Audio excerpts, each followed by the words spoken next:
Hello, everyone. Welcome to Durrett's Take. It's that time now where before the NFL draft happens tomorrow, it's time to go over my final mock draft 4.0.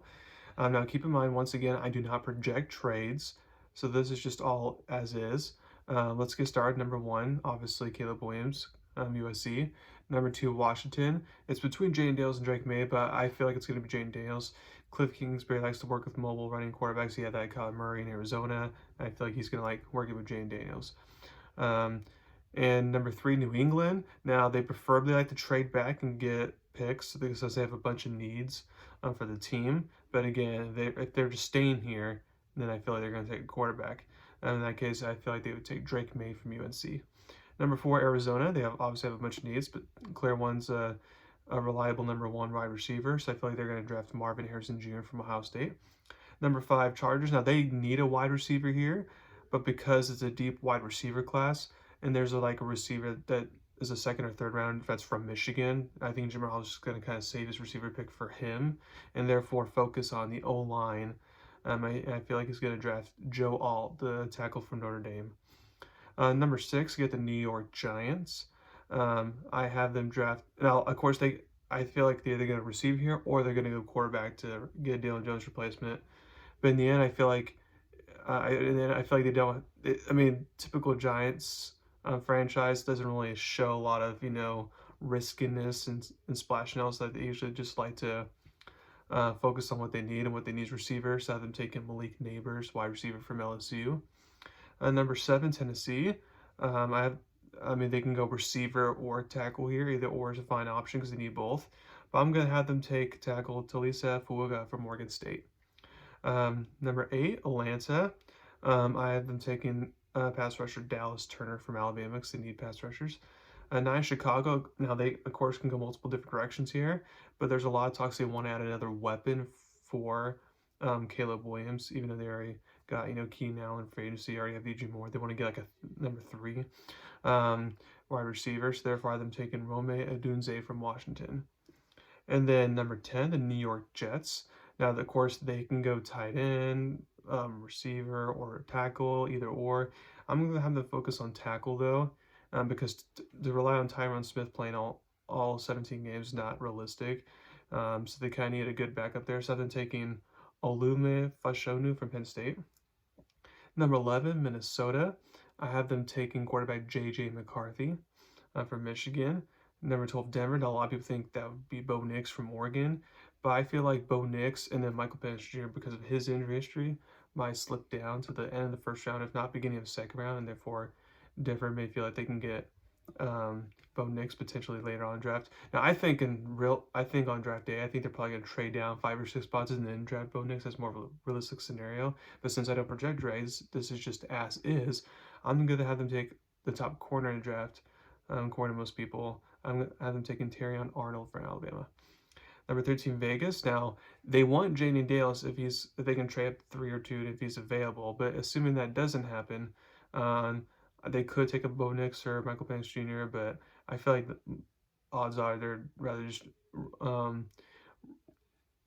basically say getting a quarterback next year if they don't get the one they really wanted, which is Jane Dales this year. So in that case, I've been drafting the other Alabama corner, Kool-Aid McKinstry. 14, New Orleans, they obviously need offensive line help here, so I've been taking J.C. Latham, the tackle from Alabama.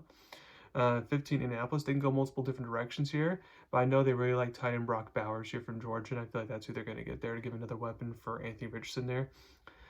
16, Seattle, they need interior defensive line help, so I have them drafting Byron Murphy, the second from Texas. Jacksonville, 17, they can go multiple different directions here, and I'm going to have them take pass rusher Latu from UCLA, who might be a little bit of a faller there. To give him the 17 is a pretty good deal. 18, Cincinnati. They obviously need to continue to fix that O-line of theirs. So I'm taking offensive tackle Amarius Mims from Georgia. 19, LA Rams.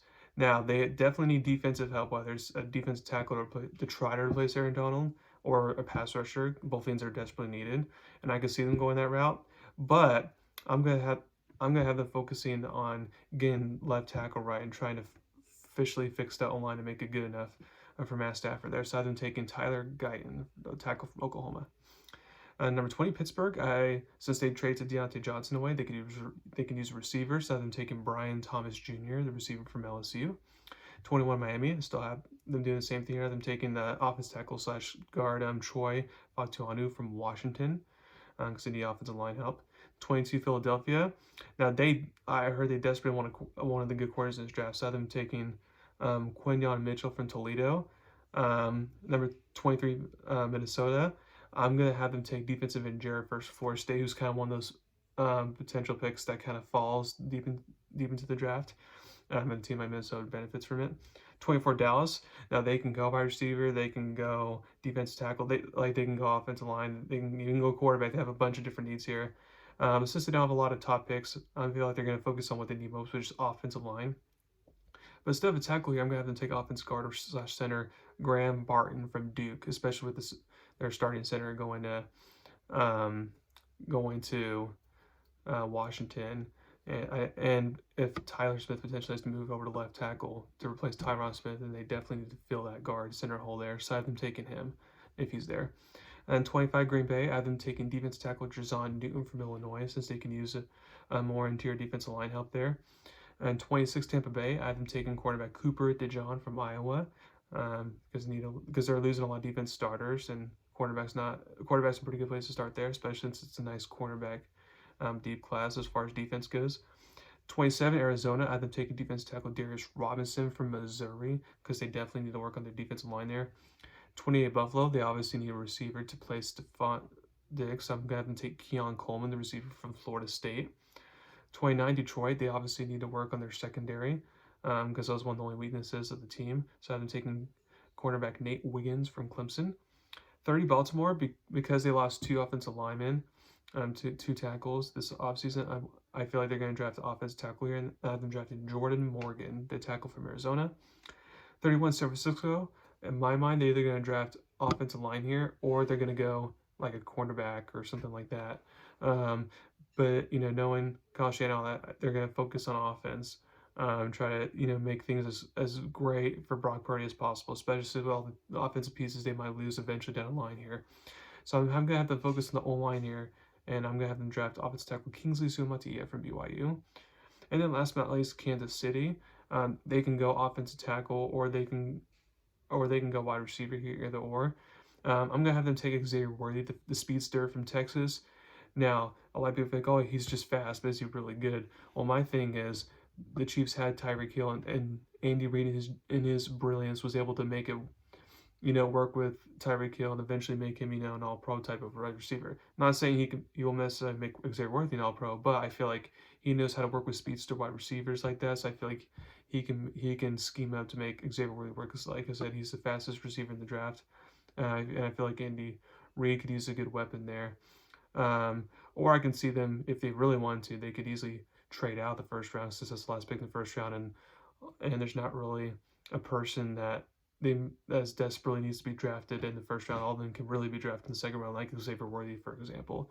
But that's just my gut feeling there.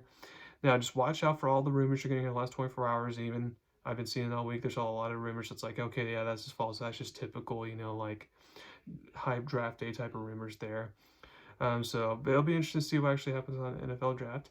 Thank you very much for listening to my podcast today. Please subscribe to my channel, try to about me. A reminder, watch some UFL games this weekend as well, along with the draft or NBA playoff games. Thank you very much. You have a wonderful day.